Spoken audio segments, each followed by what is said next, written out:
Hello दोस्तों, एक बार फिर से स्वागत है हमारे यूट्यूब चैनल एकाग्रा क्लासेस में। ठीक है, जैसा कि आप लोग पिछले वीडियो में पढ़े होंगे द्विघात समीकरण और द्विघात समीकरण के सामान्य परिचय। तो चलिए आज हम लोग पढ़ते हैं द्विघात समीकरण का एक्सरसाइज 4.1। तो 4.1 पढ़ने से पहले हम लोग द्विघात समीकरण के विषय में जो बेसिक जानकारियाँ थी, तो द्विघात समीकरण क्या होता था, वो होता था ax² प्लस bx प्लस सी बराबर 0। ये होता है द्विघात समीकरण। क्या होता है? घात समीकरण। ठीक, ये होता है द्विघात समीकरण। मीन्स कोई भी बहुपद दिया हो, दो घात के बहुपद हो, उसके इक्वल 0 दिखाई दे तो क्या होगा? द्विघात समीकरण होगा। ठीक है, तो पहला क्वेश्चन क्या कह रहा है कि जांच कीजिए कि क्या निम्नलिखित द्विघात समीकरण है, क्या ये इस रूप में व्यक्त हो सकता है। अगर इस रूप में व्यक्त हो रहा है तो द्विघात समीकरण है, और नहीं व्यक्त हो रहा है तो द्विघात समीकरण नहीं है। तो चलिए देखते हैं पहला। तो पहला क्या दिखाई दे रहा है कि x प्लस 1 का होल स्क्वायर। तो हम इसे हल करते हैं। हल करेंगे तो होगा क्या, चलिए देखते हैं। तो सॉल्यूशन में क्या दिया गया है? पहला क्वेश्चन x प्लस 1 का whole square plus is equal to x plus 3। ठीक, 2x माइनस 3। x प्लस 1 का whole square, a plus b का whole square. a plus b का होल स्क्वायर क्या होता है? a प्लस बी का होल स्क्वायर बराबर a square plus b square plus 2ab। तो हो गया, क्या जाएगा? x square plus 2x plus 1 is equal to, इसका मल्टीप्लाई कर लीजिए तो 2x माइनस 3। सभी को ट्रांसफ़र कर लें, बराबर के इधर पक्षांतर कर लें। तो पक्षांतर करेंगे तो क्या मिलेगा? x square plus 2x minus 2x plus 1 plus 3 बराबर 0। क्या मिल गया? एक्स स्क्वायर कैंसिल हो जाएगा प्लस 4 इजकल टू 0। तो क्या यह, अतः ax square plus bx plus c बराबर 0 से तुलना करें तो a बराबर 1, b बराबर 0, c बराबर 4 मिल गया, मिला है। तो और a नॉट इक्वल टू 0 भी है, a नॉट इक्वल टू 0। अतः इसलिए क्या हो जाएगा? X square plus 4 equal to 0 द्विघात समीकरण है। ठीक, समझे? हल क्या करना है? हमें इस रूप में व्यक्त करना है और इससे अतः यहाँ देखने की एक्स स्क्वायर, जिसमें a बराबर क्या है? 1 है, b बराबर 0 है, c बराबर 4 है और a नॉट इक्वल टू 0 है। अतः ये क्या है? हमारे पास द्विघात समीकरण है। ठीक है, क्लियर है? तो नोट करिए और हम मिटाते हैं। चलिए दूसरा क्वेश्चन देखते हैं। इसी का दूसरा क्वेश्चन क्या है? क्या दिया है? x minus 2 x plus 1 is equal to x minus 1 x plus 3। Means इन दोनों का मल्टीप्लाई करना है, इन दोनों का गुणा करना है। तो गुणा करेंगे, गुणा कैसे होता है? इसका इसमें गुणा होगा, इसका इसमें गुणा होगा, और इसका इसमें और इसका इसमें। सेम कंडीशन दोनों में लागू होगा। तो चलिए अप्लाई करते हैं, इसे हटा लेते हैं। तो एक्स स्क्वायर हो जाएगा प्लस एक्स हो जाएगा, इसका इसमें गुणा होगा तो माइनस 2x, इसका इसमें गुणा होगा तो माइनस 2 इज इक्वल टू, इसका इसमें गुणा होगा तो एक्स स्क्वायर प्लस 3x, इसका इसमें गुणा होगा तो माइनस x, इसका इसमें गुणा होगा तो माइनस 3। सभी को बराबर के इधर लाते हैं तो देख रहे हैं ये कैंसिल हो जाएगा और सभी को उधर ट्रांसफ़र कर रहे हैं तो ये क्या बचेगा? माइनस 1। तो minus x minus 2 is equal to 2x minus 3 क्या हो जाएगा? अगर इधर ट्रांसफ़र कर लें तो 3x माइनस 1 इजकल टू 0 मिलेगा। 3x minus 1 is equal to 0। तो अतः ax square plus bx plus c बराबर 0 से तुलना किए तो a is equal to 0, b is equal to 3, c is equal to minus 1। यहाँ देख रहे हैं कि a नॉट इक्वल टू 0 ये फॉलो नहीं कर रहा है। जो द्विघात समीकरण कहता है कि ए बी सी एक अचर वैल्यू होने चाहिए, but A not equal to zero भी होना जरूरी है। A not equal to zero भी होना जरूरी है, जो कि यहाँ पर ए इक्वल टू जीरो दिखाई दे रहा है। अतः हम कह सकते हैं, इसलिए 3x - 1 इक्वल टू जीरो द्विघात समीकरण नहीं है।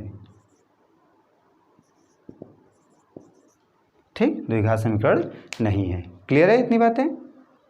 चलिए नोट करिए, नोट कर लिए होंगे। अगला देखते हैं क्या है। कह रहा है कि x - 3 2x + 1 is equal to क्या है, x + 5। यही क्वेश्चन है, क्वेश्चन नंबर, सॉरी ये तो डी हो गया, ये बी छूटा है, आप लोग गुणा कर हल कर लीजिएगा। तो देखते हैं इसका मल्टीप्लाई करेंगे तो क्या होगा, 2x² + x - 6x - 3 is equal to x² + 5x। सभी को इधर लाएँ तो 2x² ये घटेगा तो -5x - 3 -x² - 5x equal to 0। तो ये देखिए एक प्लस में है और एक माइनस में है, तो x² बचेगा, ये माइनस में, ये माइनस में, -10x और ये -3 इक्वल टू 0। अतः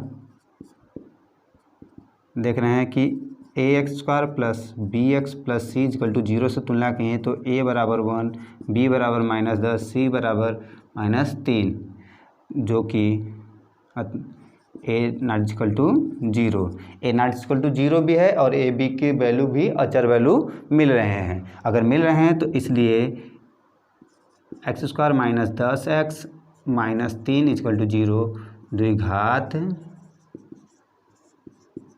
समीकरण है। ठीक है, द्विघात समीकरण है। ठीक है, इतनी बातें तो नोट करिए। अगला चलते हैं, क्वेश्चन देखते हैं।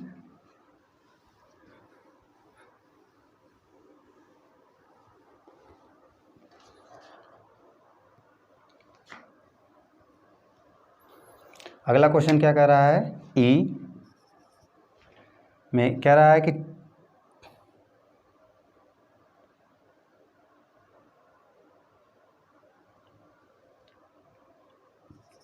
(2x - 1 2 × x - 3 is equal to क्या है, x - 5 x - 1।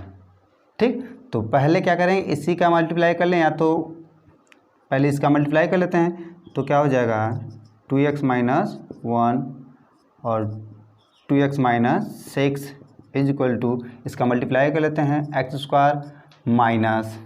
x - 5x + 5। इसका गुणा करते हैं तो क्या मिलेगा, चलिए गुणा करिए, 4x² मिलेगा -12x - 2x + 6 is equal to x² - x - 5, sorry यहाँ पर क्या कर लें, जोड़ लें तो क्या हो जाएगा, 6x + 5 इज इक्वल टू 0। सभी को इधर ट्रांसफ़र करें तो 4x², इसे जोड़ेंगे तो क्या हो जाएगा, 14x + 6 - x + 6x - 5 equal to 0 हो जाएगा। तो चलिए x² यहाँ पर है तो क्या मिलेगा, 3x²। देखिए ये 14 माइनस में यहाँ क्या है, 6 प्लस में है, तो कितना बचेगा, बोलो 8x और 5 क्या है माइनस में, यहाँ +1 इक्वल टू 0। ठीक है, अतः ax² + bx + c equal to 0 से जब तुलना करते हैं तो a बराबर क्या मिलता है, 3, b बराबर -8, c बराबर 1, जहाँ a नॉट इक्वल टू 0 है, a नॉट इक्वल टू 0 है, इसलिए 3x² plus minus 8x plus 1 is equal to 0 द्विघात समीकरण है। ठीक है, इतनी बातें क्लियर हैं? ठीक, तो नोट करिए, इसको नोट कर लिए होंगे। चलिए आगे चलते हैं।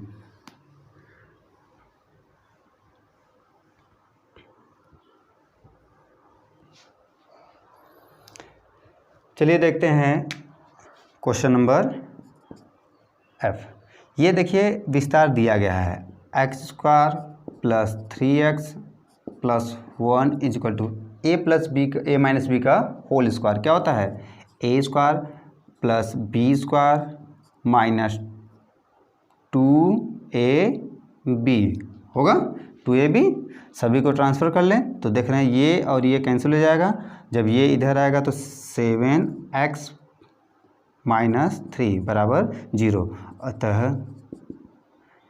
ax² plus bx plus c बराबर 0 से तुलना किए तो a बराबर 0 मिल गया। यहीं जब 0 मिल जाता है तो यहीं से पता क्या चल जाता है कि ये समीकरण क्या है? द्विघात समीकरण नहीं है। तो कहेंगे कि 7x माइनस 3 द्विघात इक्वल टू 0 द्विघात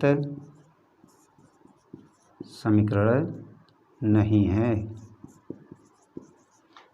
ठीक, बातें क्लियर है? और आप लोगों का होमवर्क रहेगा कि ये दोनों क्वेश्चन आप लोग चेक कर लेंगे कि द्विघात समीकरण है कि नहीं। ठीक है, चलिए बढ़ते हैं अगले क्वेश्चन की तरफ। चलिए देखते हैं अगला क्वेश्चन। कह रहा है निम्नलिखित स्थितियों को द्विघात समीकरण के रूप में निरूपित कीजिए। तो हमें क्वेश्चन में जो दिया गया है उसमें क्या करना है कि जो लंबाई और चौड़ाई दिया गया है उसको बस द्विघात समीकरण के रूप में व्यक्त करना है। लेकिन हम लोग चलिए मान भी निकाल लेते हैं। जैसे कह दिया गया है कि भूखंड की लंबाई और चौड़ाई ज्ञात कीजिए, तो हम लोग मान भी ज्ञात कर लेंगे। लेकिन पहले बनेगा क्या, कैसे द्विघात समीकरण बनेगा वो ज्ञात करते हैं। तो चलिए हल करते हैं। ठीक, हल में क्या करें कि क्या दिया गया है पहले उसे चेक करें। क्या कह रहा है कि एक आयताकार भूखंड का क्षेत्रफल, मीन्स एक आयताकार है उसका क्षेत्रफल दिया गया है। तो आयताकार भूखंड का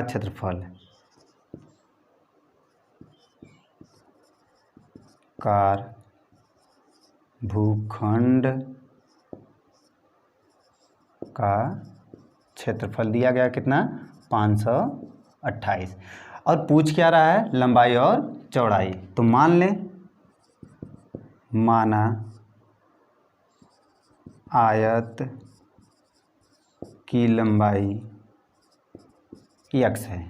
ठीक है, लेकिन प्रश्न में कहा क्या है कि प्रश्न में ये कहा है, यहाँ से देखिए कि लंबाई चौड़ाई के दोगुने से एक अधिक, मीन्स जो भी लंबाई मिलेगा, सॉरी यहाँ पर मानना हमारा क्या होगा? गलत हो गया। मान लें कि माना आयत की चौड़ाई x है। क्यों चौड़ाई माने? क्योंकि यहाँ देखिए, यहाँ से पढ़िए, लंबाई चौड़ाई के दोगुने से एक अधिक, जो भी चौड़ाई होगा उसके दोगुना करेंगे, उससे एक अधिक उसकी क्या कर लेंगे? चौड़ाई करेंगे, लंबाई करेंगे। तो अब लंबाई क्या हो जाएगा?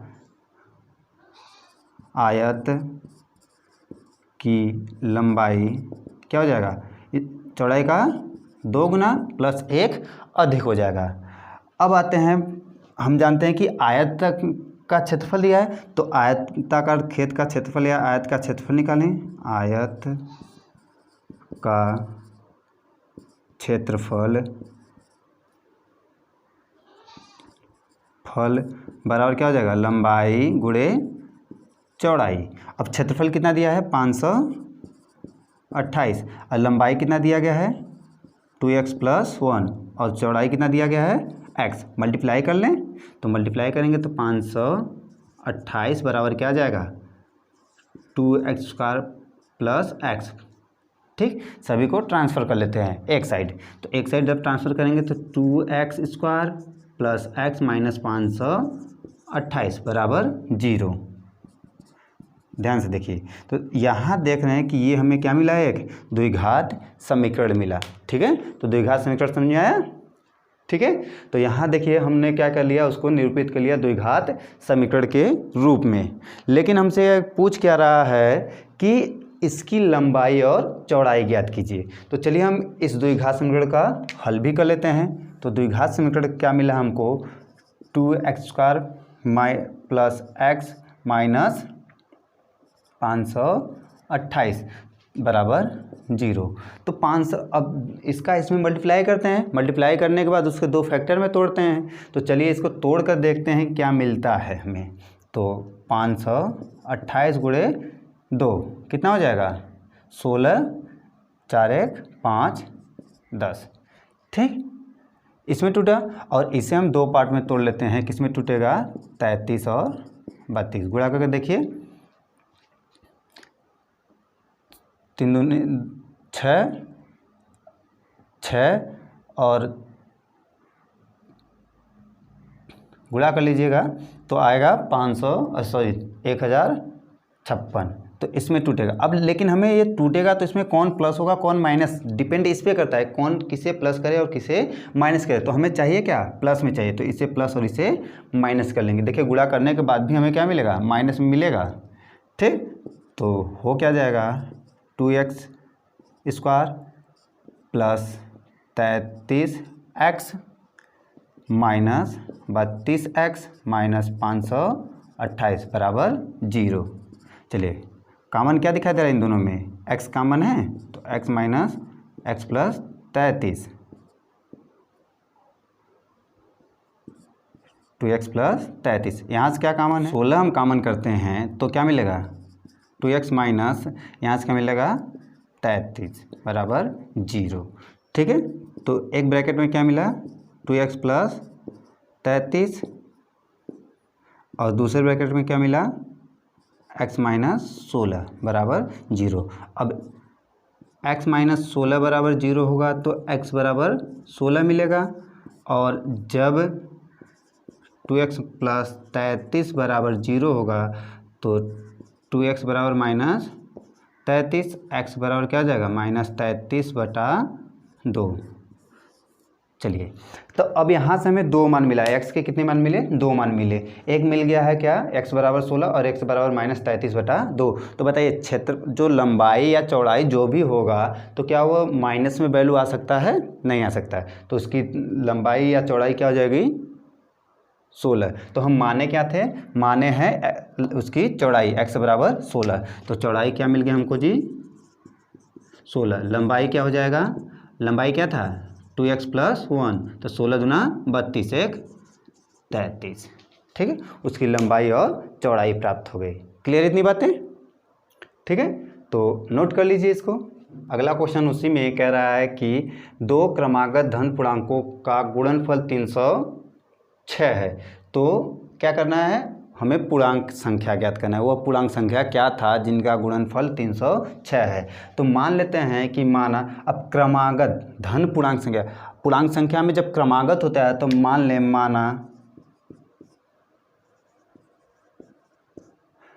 माना पहली संख्या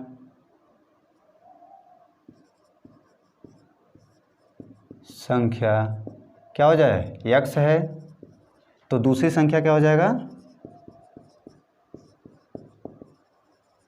बताइए। क्रमागत होना चाहिए, क्रमागत होगा तो x प्लस 1 होगा, x प्लस 1 होगा कि नहीं, x प्लस 1 है। अब कह रहा है कि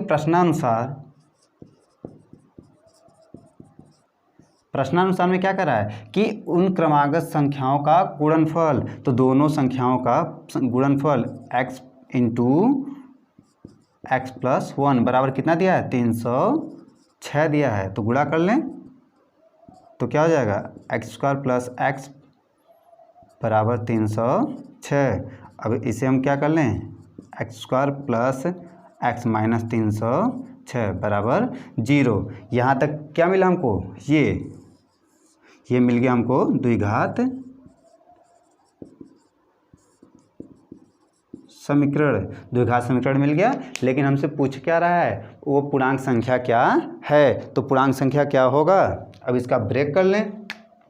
तो चलिए हल करते हैं, x² प्लस x माइनस 6 अब बराबर 0। 306 को अब हमें -306 को 2 नंबरों में ब्रेक करना है। तो किस में ब्रेक हो सकता है? 18 और 17। चाहिए क्या? ये माइनस में हो और ये प्लस में कर लें। 18 और 17 का मल्टीप्लाई करके देखिए आ जाएगा कि नहीं? आ रहा है? चलिए तो लिखते हैं x² प्लस x लिखें 18 लिखते हैं माइनस 17x माइनस 306 बराबर 0। देखिए इतना स्टेप हम लोगों को करना नहीं है, पूछा तो हमसे बस इतना ही है। ठीक है, आपको यहाँ पर अभी जो पहला चैप्टर हम लोग पढ़ रहे हैं 4.1 है एक्सरसाइज का, उसमें सिर्फ हमको यहीं तक पढ़ना है कि द्विघात समीकरण किस प्रकार बन रहा है और द्विघात समीकरण बनने पर क्या बन रहा है, ये दिखाना था हमको। ठीक है, हम आपको आगे बता दें, जैसे वो कह रहा था कि वो संख्या ज्ञात कीजिए, इसलिए हम संख्या भी ज्ञात कर ले रहे हैं। तो क्या हो जाएगा? x कॉमन है, x प्लस 18 माइनस 17 कॉमन होगा, x प्लस 18 बराबर 0। तो एक ब्रैकेट में क्या मिला? x प्लस 18 और दूसरे ब्रैकेट में x माइनस 17 बराबर 0। जब x प्लस 18 0 होगा तो x बराबर क्या मिलेगा? -18। और जब x माइनस 17 0 होगा तो x बराबर क्या मिलेगा? 17। ठीक, अब यहाँ पर भी वो कहा क्या है? धन पूर्णांक संख्या ज्ञात करना है। तो धन पूर्णांक संख्या क्या ये है? नहीं। अगर ये धन पूर्णांक संख्या नहीं है तो x बराबर हमको क्या मिला? पहली संख्या क्या मिल गई? संख्या मिल गया 17। तो दूसरी क्या हो जाएगी? दूसरी संख्या 18 हो जाएगा, क्योंकि एक आगे बढ़ना है तो 17 और 18 संख्या है। ठीक है, इतनी बातें समझ में आए तो नोट करिएगा इसको। क्या कर रहा है? रोहन की माँ उससे 26 वर्ष बड़ी है। जो रोहन है, रोहन की माँ रोहन से 26 वर्ष बड़ी है। उनकी आयु का गुणनफल कब? जब 3 वर्ष पश्चात, 3 वर्ष बाद आने वाले में 360 हो जाती है। तो रोहन की वर्तमान आयु ज्ञात कीजिए। तो किसकी पूछ रहा है? तो हल करेंगे तो क्या लिखेंगे? में माना रोहन की वर्तमान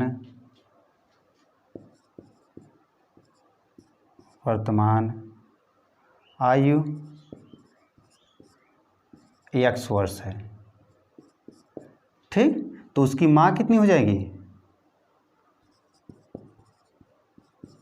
कि माँ की आयु x प्लस 26 हो जाएगा कि नहीं? क्योंकि उससे कितनी बड़ी है? 26 वर्ष बड़ी है, तो 26 वर्ष इतना हो जाएगा। अब कह रहा है प्रश्नानुसार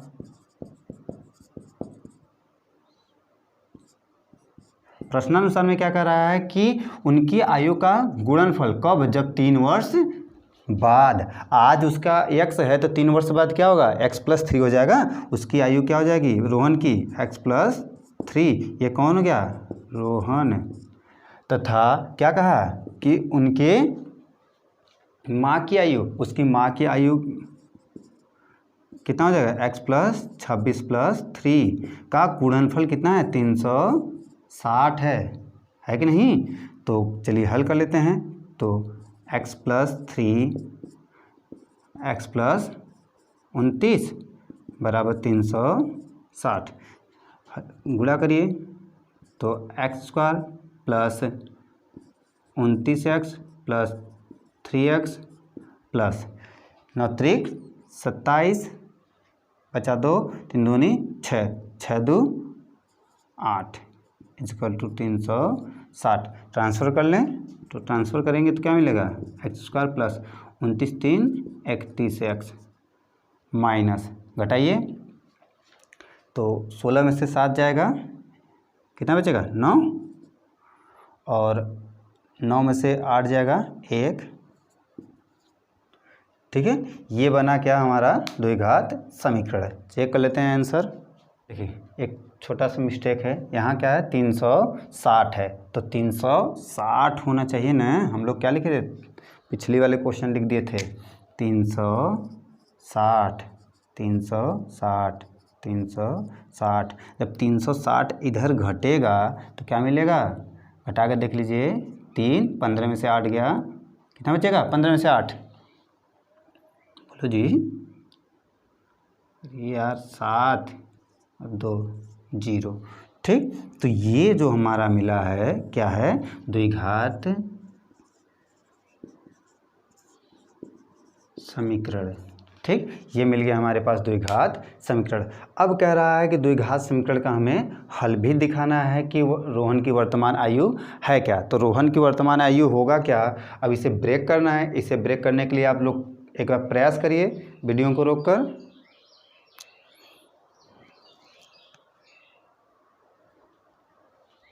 तो चलिए हम लोग हल करते हैं, देखते हैं क्या आता है कि x² प्लस 32x माइनस 273 बराबर 0। अब इस माइनस 273 को हमें दो पार्ट में ब्रेक करना है, जिससे हमें धनात्मक वैल्यू भी प्राप्त हो। तो ये टूटेगा 39 और 7 में, ये माइनस और ये प्लस में, गुणा करके देख लीजिए। 9 सते 63 की 3, 7 का 21, 21 6 27। तो x² plus 39x minus 7x minus 273 बराबर 0। पहले में से क्या कॉमन दिखाई दे रहा है, x कॉमन है, x प्लस 39 माइनस 7 कॉमन कर लें, x प्लस 39 बराबर 0। एक ब्रैकेट में क्या मिला, x प्लस 39 और दूसरे ब्रैकेट में x माइनस 7। तो जब x प्लस 39 बराबर 0 होगा तो x बराबर क्या मिलेगा, माइनस 39। और जब x माइनस 7 बराबर 0 हो तो x बराबर क्या मिलेगा, 7। तो क्या है यहाँ पर क्या मिला हमको, x का मान क्या मिला माइनस में, और यह x का मान मिला 7 में। लेकिन क्या है कि किसी की आयु माइनस में बताए हैं अभी तक, क्या आपकी आयु -2 है, -4 है, -6 है, किसी की आयु है ऐसा नहीं है। तो जब आपकी नहीं है तो क्या इस रोहन की हो सकती है क्या माइनस में। तो रोहन की आयु क्या मिल गया हमको, आयु क्या मिला 7, रोहन की आयु 7। तो चलिए बता दीजिए उसकी माँ की आयु कितना होगा, तो इसी में 7 जोड़ देंगे। ठीक, चलिए इतनी बातें क्लियर है तो इसको नोट कर लीजिए, आप लोग नोट कर लीजिए। अगला क्वेश्चन क्या कर रहा है कि एक रेलगाड़ी 480 किमी की दूरी समान चाल से तय करती है। यदि इस रेलगाड़ी की चाल 8 किमी प्रति घंटा कम कर दी जाए तो उसी दूरी को तय करने में 3 घंटा अधिक समय लेता है। ठीक है, बात समझिए। कह रहा है प्रश्न को एक या दो बार पढ़ेंगे, आप लोगों को ऐसे ही आधे सवाल का आंसर आ जाता है। देखिए गणित का जो सवाल होता है, जो लिखित इस प्रकार का दिया होता है, उस क्वेश्चन में आप लोगों को एक या दो बार उस क्वेश्चन को पढ़ा करिए। एक या दो बार उस क्वेश्चन को आप लोग पढ़ेंगे तो ऑटोमेटिक उसका जो पकड़ लेंगे कि क्या करना है, और आधे तो आंसर आपको ऐसे ही पता चल जाता है, हल करते ही निकाल लेंगे। ठीक है, तो चलिए हल करते हैं हम लोग। तो क्या कहा है, रेलगाड़ी की चाल। तो रेलगाड़ी की चाल मान लें, माना रेलगाड़ी की चाल x किमी प्रति घंटा है। ठीक, जब x किमी प्रति घंटा है तो इतने दूरी को एक समान चाल से चल रहा है तो समय भी लिया होगा। तो मान लेते हैं समय क्या लिया होगा, समय बराबर क्या हो जाएगा, कुल समय बराबर दूरी बटे चाल। ठीक, तो दूरी कितना है, कितना दूरी था, 480 बटे चाल हो जाएगा। ठीक है, ये पहले समय उसका कितना था, इतना ले रहा था। ठीक, अब प्रश्न में आगे कहा है कि वह अपनी चाल में क्या करे, 8 घंटे की कमी। तो उसकी चाल मान है x, तो चाल में कमी कमी आध घंटे की है, 8 घंटा प्रति 8 किलोमीटर प्रति घंटा है, तो तब चाल क्या हो जाएगी, x माइनस 8 किमी प्रति घंटा हो जाएगा नहीं। अब जब 8 किमी प्रति x माइनस 8 किमी प्रति घंटा की चाल से वह चल रहा है तो उतने ही दूरी को कितने समय में तय करेगा, तो समय बराबर क्या हो जाएगा, फिर वही दूरी बटे चाल। तो समय हम निकालें तो समय की दूरी क्या हो जाएगा, कितना था 480 बटे चाल कितना हो जाएगा x माइनस 8। अब ये भी समय है और ये भी समय है, लेकिन अंतर क्या है दोनों समय में। अगर इसे मान लें t1 और इसे t2, तो अंतर सिर्फ कितने का कहा है कि वह इतने कम कर देता है तो वह 3 घंटा अधिक समय लेता है। मीन्स कौन अधिक समय लेता है, ये अधिक समय लेता है। मीन्स ये कम समय लिया होगा, बताइए, ये अधिक समय ले रहा है तो ये कम समय लिया होगा। तो हम अगर t2 माइनस t1 बराबर 3 घंटा होगा, बता सकते हैं नहीं, ये अधिक समय लिया होगा तो अधिक होगा, ये कम होगा तो कम में से घटा दिए। तो अधिक समय t2 कितना है 480 बटा x माइनस 8, ठीक। और t1 क्या है माइनस 480 बटा क्या हो जाएगा x बराबर 3 हो जाएगा। क्लियर इतनी। तो चलिए 480 कॉमन दिखाई दे रहा है, कॉमन कर लेंगे तो 1/x minus 8 minus 1/x is equal to 3। तो 480 एलसीएम लेंगे तो x माइनस x प्लस 8 बटे x माइनस 8 इंटू एक्स बराबर 3 हो जाएगा। अब इसे हल कर लेते हैं, तो हल कहाँ होगा, इधर कर लें, ठीक है। तो चलिए देख लेते हैं यहाँ पर। तो 480, देखिए ये तो कैंसिल हो जाएगा, क्या बचेगा 8, 480 के साथ गुणा हो जाएगा। तो डायरेक्ट लिखें 480 बटा नीचे का मल्टीप्लाई करिए तो एक्स स्क्वायर माइनस 8x बराबर 3। इसका इसमें 3 गुणा होगा तो गुणा कर लीजिए,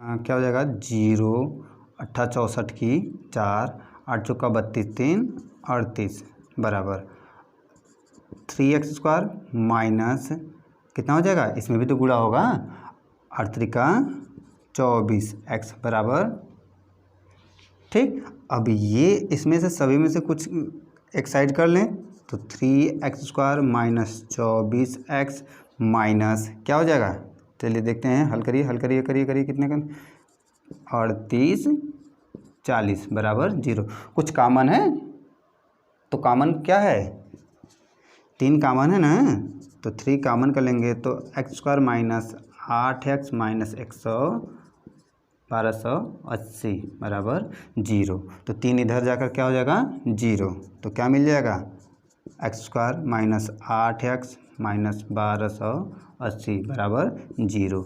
ये हमें क्या मिला, द्विघात समीकरण।